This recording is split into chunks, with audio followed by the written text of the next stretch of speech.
Adolf Hitler was a fanatical leader, a megalomaniac who led his country and many others into the abyss. Berlin was burning. The Third Reich was collapsing.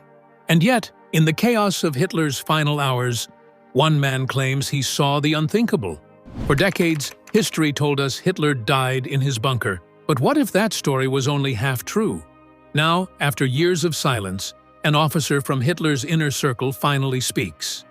The defendant Bormann, Hitler was enabled to proceed with his program of inhuman treatment and even extermination. His account is filled with coded missions, vanishing submarines, and a secret so shocking it was buried for generations. What really happened beneath the ruins of Berlin? The truth may change everything. The Empire's final desperation. Berlin, April 1945. The city was a ruin of smoke and fire. Allied bombers lit the sky crimson, while Soviet artillery edged closer with every hour.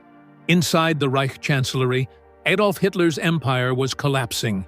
But deep beneath the ruins, in the maze of tunnels under Berlin, another battle was underway. A plan known to only a handful of men was being activated, Operation Second Sunrise. Its purpose was not victory, but survival, the preservation of the Nazi leadership and its wealth beyond defeat. The man directing it was not a general, but Martin Bormann, Hitler's loyal shadow. Beside him worked an unnamed officer who would later claim to have helped orchestrate Hitler's escape. Above ground, the Reich was dying. Underground, precision replaced panic. Maps were spread across tables, red pencil lines tracing routes south toward Bavaria, Switzerland, and Spain. Couriers carried encrypted messages through tunnels to hidden airstrips. Publicly, Hitler raged about fighting to the last man. Privately, he and his circle prepared for disappearance. By early April, the officer's orders were clear: oversee the evacuation of essential archives and personnel. At first, it seemed like another doomed military directive, until a coded message arrived from Bormann himself. The future of the Reich will not end in Berlin. That was the moment the officer understood. This wasn't defense, it was escape. The operation began with an unusual list of priorities: gold bullion, forged passports, art, and crates labeled medical equipment that no one was allowed to inspect. One night, the officer followed a guarded convoy to an airfield on Berlin's outskirts. Under floodlights, he saw the cargo loaded into a Junkers Ju-52, a paratrooper transport repurposed for freight. The manifest listed the destination as Operation Serpent. When he asked what it meant, Bormann's adjutant replied, "It's for after." The morale in the bunker fell apart. The generals had disputes, the officers were drinking, and the shelling was so close that the city trembled. However, Bormann, in one airtight chamber, was calm, signing papers which later would be found in Swiss banks and Argentine companies, with the couriers and secretaries around him.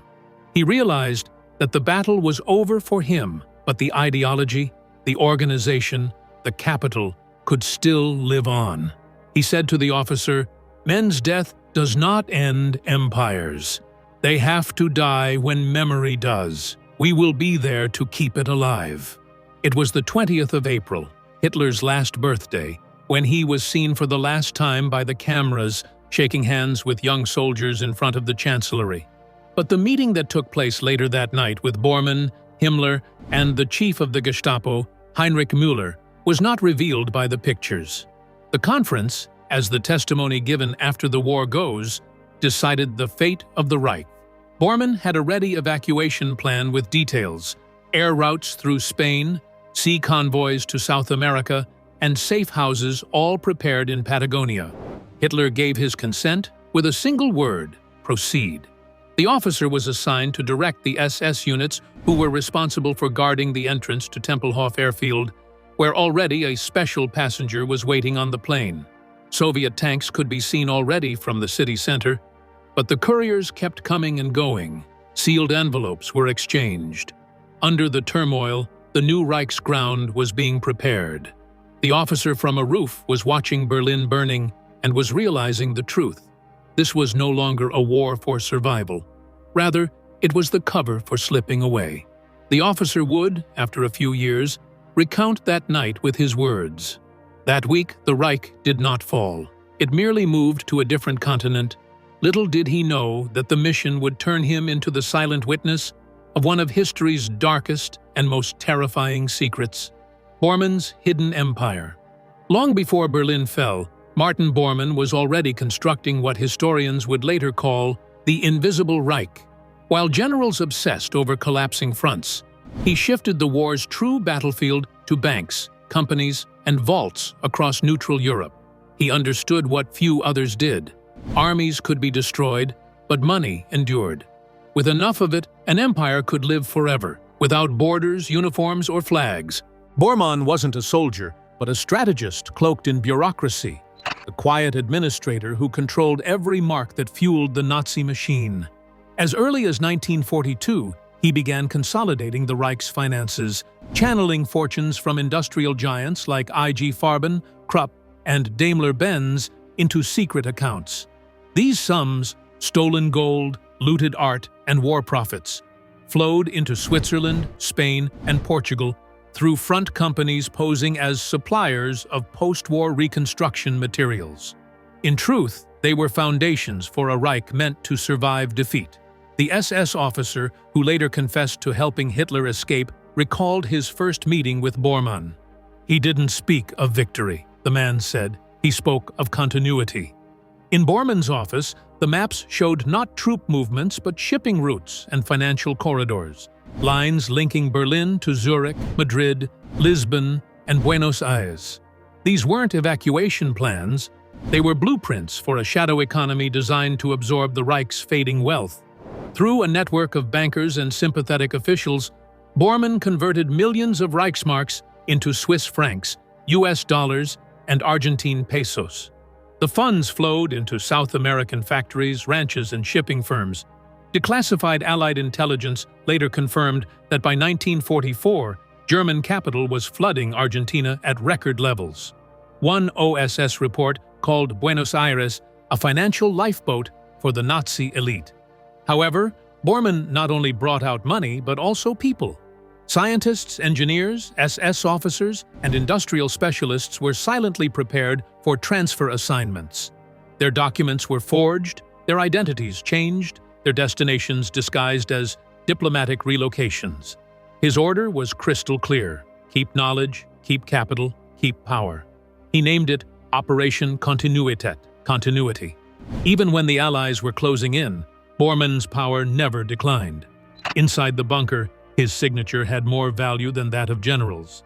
He determined who visited Hitler and what reports got to him.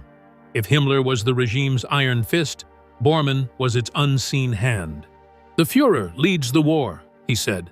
"I lead what comes after." What came after was a network so complex that it would take decades to unravel. Swiss records, on the other hand, showed thousands of coded deposits linked to shell companies that had been formed as early as 1944. These companies, which were frequently listed under neutral or South American names, got money from the same accounts in Berlin, Vienna, and Prague. Gold from the Reichsbank was turned into bars, its identity hidden, and then exported as industrial bullion. Stolen paintings and artifacts were passed on to private collectors, the money going back into the same secret accounts. The laughing officer later said that at the beginning of 1945, Bormann called him for a last order. "We can't win here," Bormann told, "but we can make sure that the Reich lives on in other places." He gave a folder with coded routes and contact names in Spain and Argentina. "In case of Berlin's fall, these will be of more importance than any victory." When the city finally fell, those routes were put into action. Ships leaving from the Spanish ports, submarines disappearing in the South Atlantic, and at last, planes landing on the secret Patagonian airstrips. Every single movement had been meticulously planned years back, and hidden within that empire was one purpose above all: to prepare the path for the Führer's escape. Operation Seawolf and the Ghost submarines. As the Nazi Empire crumbled, the oceans became its final refuge and its last chance at survival. Beneath the cold Atlantic, a secret operation was already in motion. Its name was Operation Seawolf, and its mission had little to do with warfare. These were not patrols sent to sink Allied ships. They were voyages of silence, meant to transport people, gold, and secrets the Reich could not allow to die. By late 1944, Martin Bormann and Admiral Karl Dönitz had drawn up a list of submarines designated for special cargo. Stripped of torpedoes and ammunition, the U-boats were refitted to carry containers, passengers, and documents.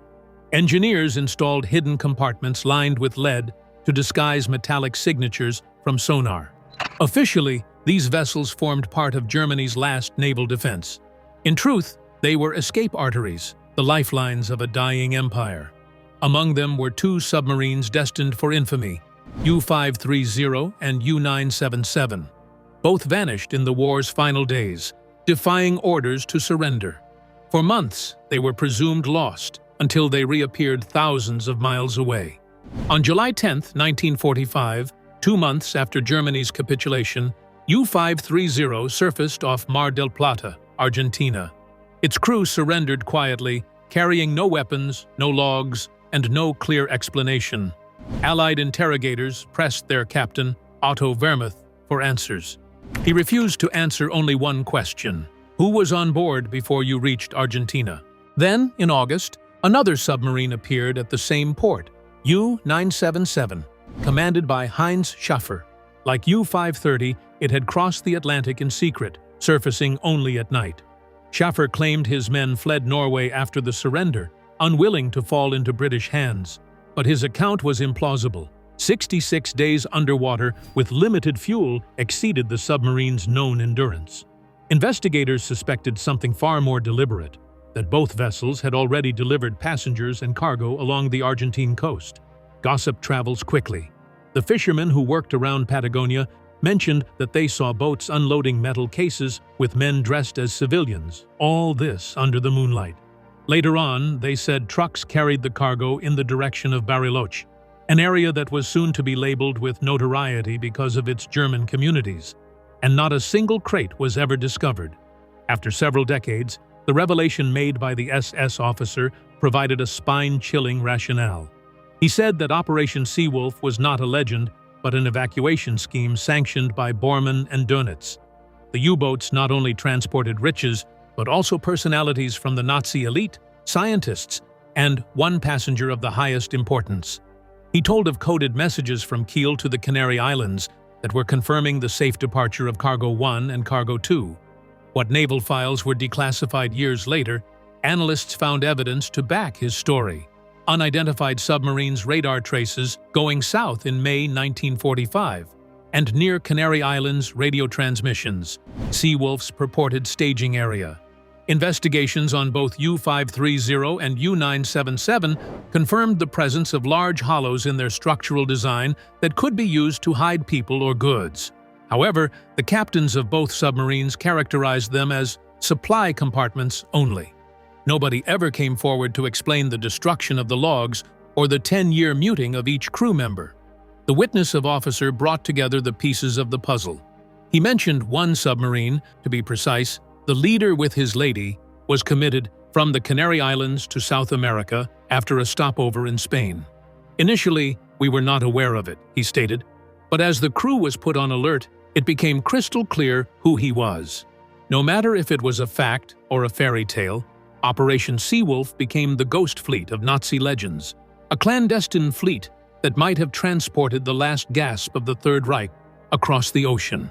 And somewhere between those wrecks and the silence of the Argentine coast lies the truth of who or what those ghost submarines truly carried. The officer's confession. For decades, Hitler's final moments rested on Soviet reports, conflicting testimonies, and fragments of burned remains. Then, in the late 1970s, a frail man emerged with a confession so detailed and so unsettling that it reignited a question the world thought long buried. He was a former SS logistics officer, presumed dead, living under a false name in South America. His words would shatter the myth of the bunker tragedy. "I was there," he said. "I helped him leave Berlin alive." His descent into secrecy began in mid-April 1945. The Reich was collapsing, Yet inside the Führerbunker, discipline held. One evening, Martin Bormann summoned him with a personal order. He was to assist in Operation Serpent, the secure transport of a special passenger. The officer didn't yet know who that was, but Bormann's tone made the stakes clear. "This is for Germany's survival," Bormann warned. "Fail, and history will end with you." His first task was to oversee the movement of sealed containers from the Chancellery into tunnels connected to the U-Bahn. Marked with red crosses, they appeared to contain medical supplies, but he soon learned they held gold bars, counterfeit currency from Operation Bernhard, and secret documents. "We were burying the Reich in plain sight," he recalled, "not to destroy it, but to resurrect it elsewhere." By late April, chaos gripped Berlin. Artillery thundered overhead, and smoke blackened the sky. Yet below ground, an eerie calm persisted. The officer described entering a dim chamber where Hitler sat trembling, flanked by Bormann, Eva Braun, and SS Chief Heinrich Müller. "He looked smaller than the legend," the officer said. "A man drowning in silence, but still calculating." That evening, the conspiracy was confirmed. The cop and Müller were to set up a double switch.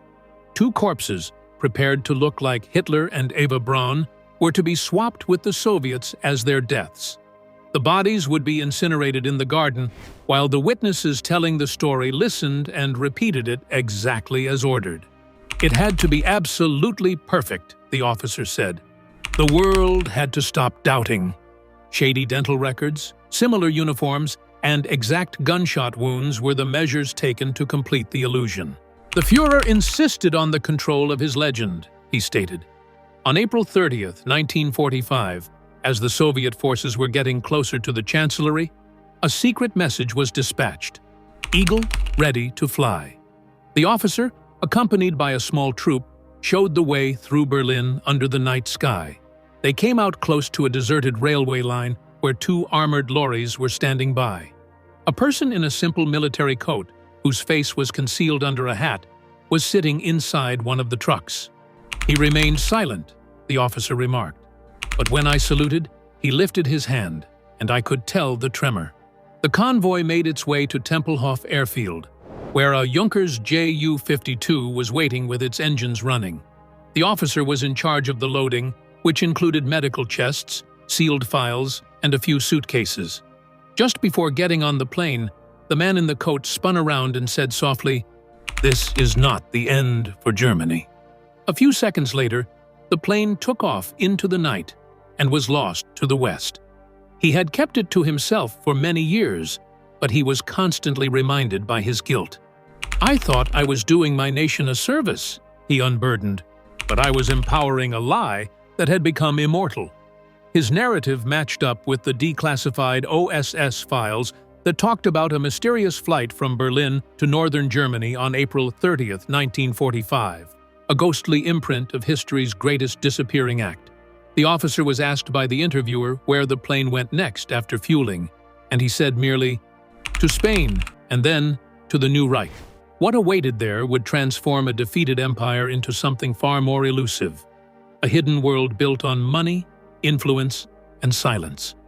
The Argentine connection. By war's end, Argentina had become more than a refuge. It was a sanctuary built for ghosts. Behind its facade of neutrality lay a network of secret pacts, covert deals, and political favors that turned the southern tip of the world into the last stronghold of the Third Reich.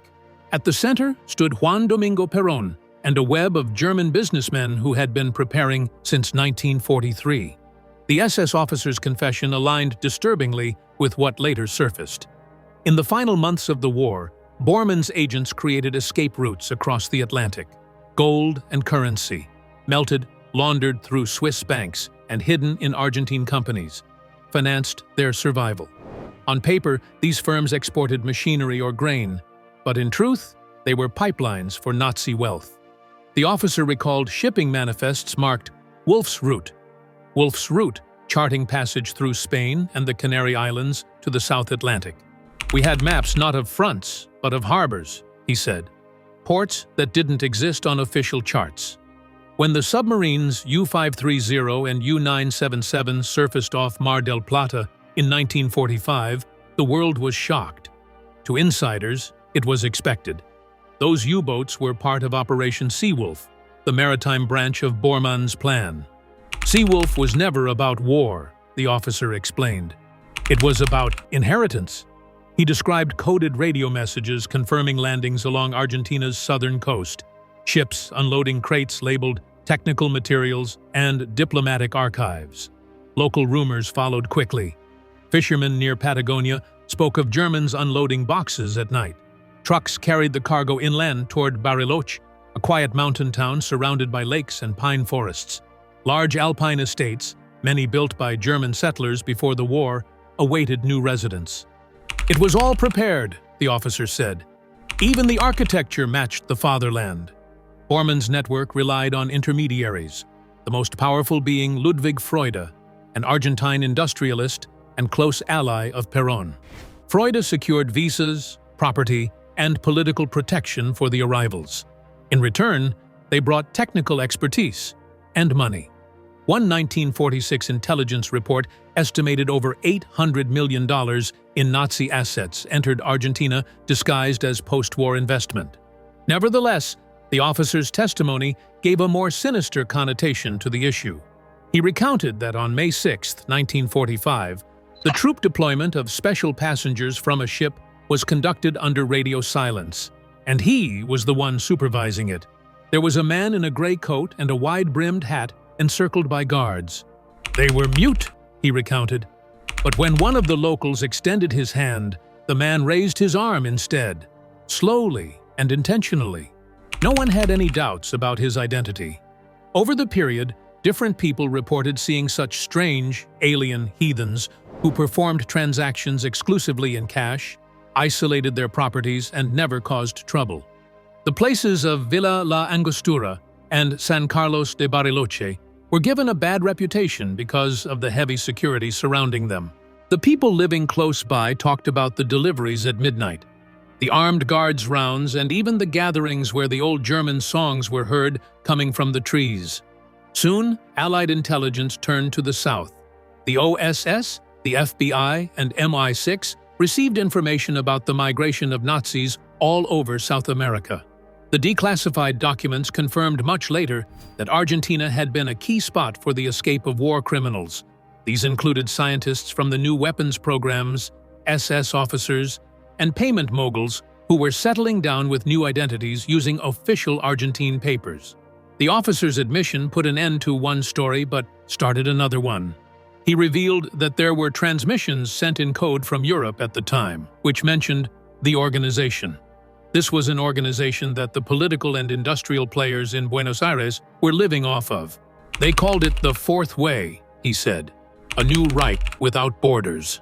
Whether he was terrified or being loyal, he did not mention the gray-coated man. But the whole account, the paths, the days, the places, was perfectly in line with the findings of the investigators. Bariloche, the mountains, the lakes, these were not mere coincidental spots. They were specific spots defined by the given coordinates. And in one of those hidden estates, far from the ruins of Berlin, the world's most wanted man was about to begin his second life, Hitler's life in exile. Hidden deep within the Patagonian wilderness, far from the ruins of Europe, a new and secret chapter of history unfolded. To the world, Adolf Hitler was dead, burned in the wreckage of his empire. But in the valleys near Bariloche, Argentina, whispers told another story. They spoke of a frail yet commanding man living behind guarded gates on the shores of Lake Nahuel Huapi. The locals called the estate Inalco, a secluded mansion designed by Argentine architect Alejandro Bustillo and financed through mysterious funds. According to an SS officer's testimony, this was where the Führer began his secret life in exile. The journey from Spain to Argentina, the officer said, unfolded in stages. After landing in Galicia, the group boarded a ship disguised as a Red Cross vessel. The Atlantic crossing took weeks under total radio silence. On board was a man whose eyes were shadowed and voice hoarse from exhaustion, known only as the Patient. When they finally reached Argentina, Perron's contacts ensured a silent arrival. The man and his auburn-haired companion, believed to be Eva Braun, were driven inland to their refuge in Patagonia. Inalco was a fortress disguised as a home. Built into the hillside, it contained underground storerooms, escape tunnels, and a private dock.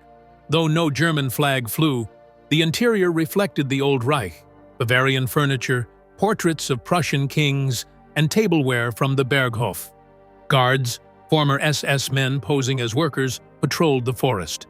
It was a phantom echo of the Reich, the officer recalled. Everything the same, only smaller, quieter, hidden. By 1947, rumors of Germans settling in Patagonia had begun to spread, but few questioned them.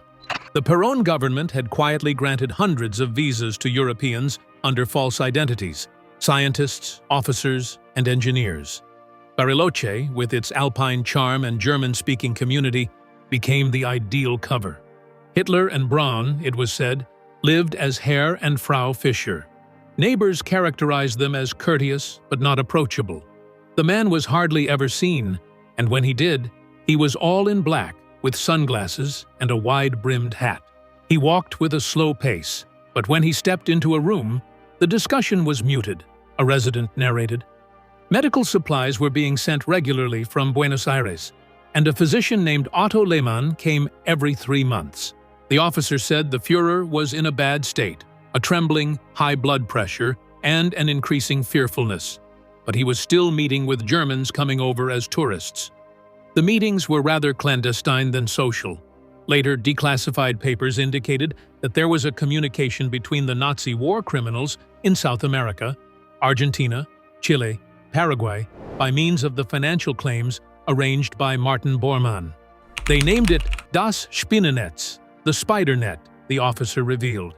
It was a way to keep their ideology, their riches, and their silence alive. Hitler living in Argentina was only a rumor for years. Declassified FBI reports from 1947 to 1955 mentioned sightings with credibility and intercepted communications referring to the old man. A memo from 1948 suggested a German enclave close to Bariloche that was even out of reach for local authorities. The officer, however, was adamant that it was not a myth. He lived quietly, like a person waiting for a train that would never arrive, he said. He was fond of gardening. He was a reader. He still had the faith that his time would come again. Eva Braun ran the house, hardly stepping out of the estate. And though death would finally find him in Argentina, his legend would not die with him. What came next would ignite the most shocking revelation of all: the death that never was. For decades, the world accepted the image of Adolf Hitler's final moments in his Berlin bunker: a pistol, cyanide, gunfire, and 2 burning bodies in the courtyard. It was the perfect ending to a monstrous story. But the deeper investigators dug, the more that version unraveled. The Soviets claimed to have recovered Hitler's remains, yet withheld them for years. Western intelligence doubted the tale.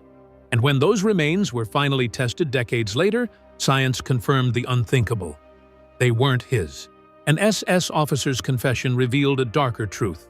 The death was theater, he said. The Führer wanted control, even over his legend. According to him, the plan to fake Hitler's death had been devised weeks before Berlin fell.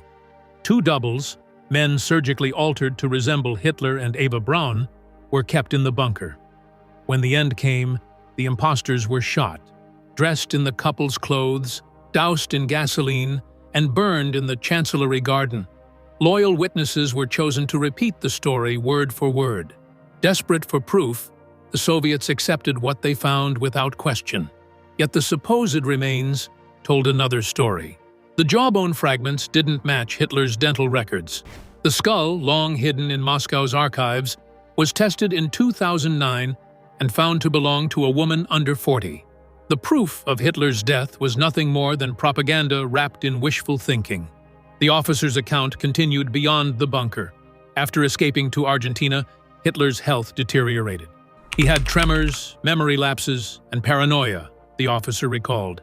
He spoke often of betrayal, by Himmler, by Goering, by everyone but Bormann. Despite the decline, Hitler dictated letters and documents, many later destroyed. He dreamed of return, the officer said, of rebuilding his Reich when the world forgot. In a disclosure, it was revealed that Adolf had died in February 1962 at the Analco estate located on Lake Nahuel Huapi. Just a handful of his faithful followers were aware of that. The corpse was taken away at night and interred in an unmarked grave behind the mansion. No ritual, the soldier commented, only the air from the lake. Strange occurrences took place in the vicinity of the estate during the subsequent years. The weirdest thing was that people would show up at the estate at the most unusual hours. These used to be some elderly men who spoke in German. The workers, who were about to be dismissed, were sent away just before the arrivals.